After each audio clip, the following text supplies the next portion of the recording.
I'm Debbie, standing here at my father's 65th birthday party, surrounded by his esteemed friends and business associates. I'm about to shatter the carefully constructed facade of our family. The room falls silent as I step forward, holding a folder that contains the truth about my inheritance, a truth that has been hidden from me for far too long. My journey began 5 years ago at my beloved grandmother's funeral. The air in the funeral home was thick with the scent of lilies and an overwhelming sense of opulence.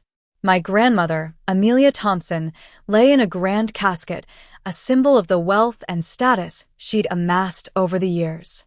My father, Henry Thompson, stood at the center of the room, not mourning but rather receiving the condolences of his business partners with a practiced smile.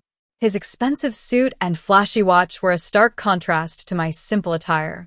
I was 25 at the time, already teaching second grade at a local public school.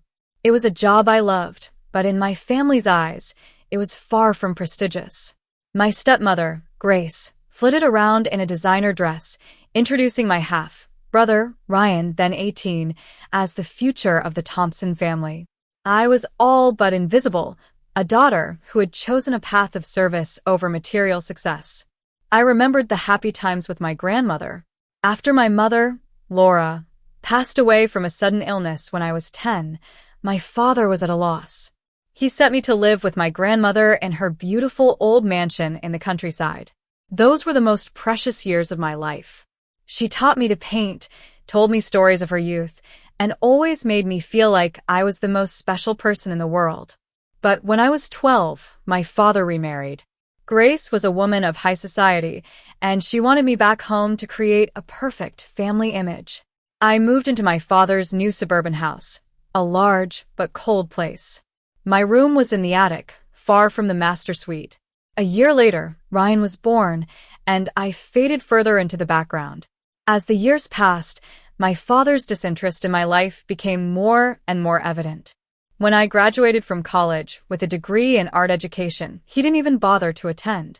Meanwhile, Ryan got a huge celebration when he was accepted into a top-tier university.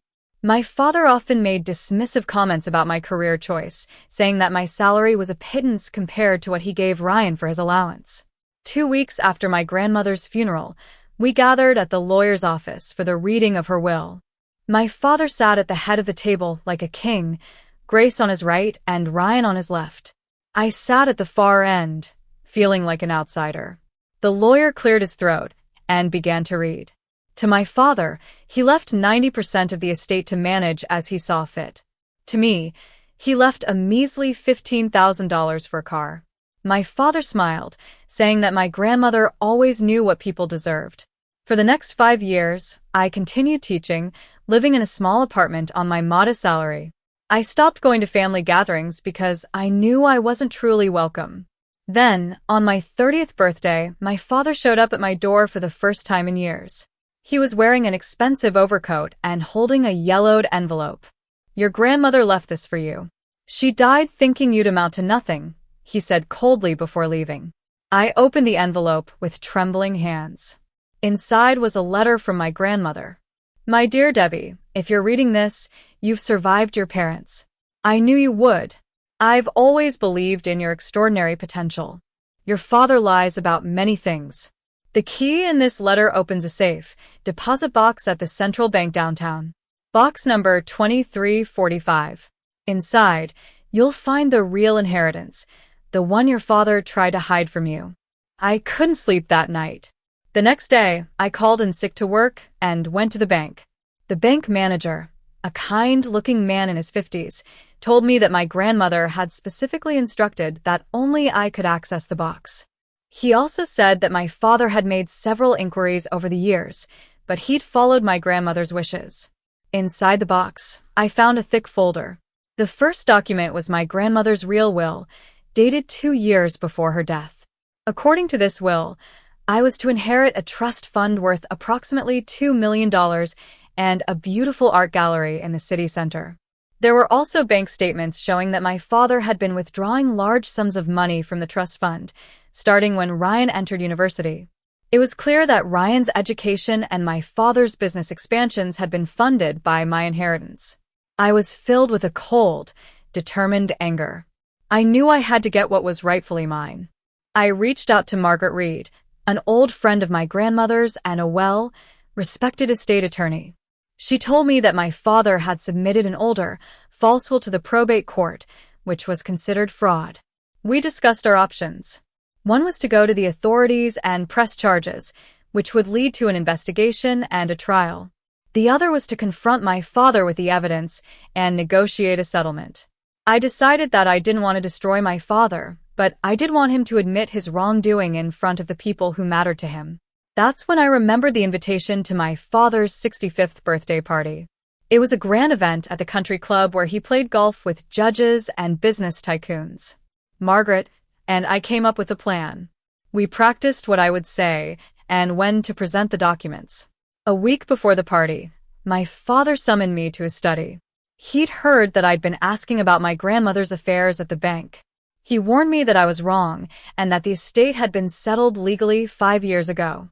He also threatened my career, saying that if I caused trouble, people would think I was mentally unstable, just like my mother. I left his study calmly, but I knew his threats were a sign that he was scared. The night before the party, I almost backed out. Doubts flooded my mind. What if the documents were invalid? What if my grandmother had been confused when she wrote the letter? But Margaret reminded me that my grandmother had called her 3 days before she died, saying that my father was going to try to steal my inheritance and asking her to help me when the time was right. On the day of the party, I arrived at the country club dressed in a simple yet elegant dress. The room was filled with wealthy and influential people. My father was the center of attention, giving a speech about his success and the legacy of my grandmother. When he finished, I stepped forward and asked if I could say a few words. My father's smile froze, but he couldn't refuse in front of his important guests. I began by talking about my grandmother, how she had been the most important person in my life. Then I pulled out the folder and presented the real will. The room fell into shocked silence. My father tried to dismiss it as a mistake, but Margaret stood up and testified that she had witnessed the signing of the will. The notary and the witnesses were also present, ready to confirm its authenticity. Ryan looked confused, saying he didn't know the money was mine. My father's composure finally cracked as I laid out the evidence of his embezzlement. I told my father that I didn't come to have him arrested. I just wanted what was mine: the trust fund, the art gallery, and the restitution for the money he'd taken. I gave him a choice: settle the matter without involving the prosecutors or face the consequences. In the end, my father's world crumbled. He had no choice but to agree to the settlement.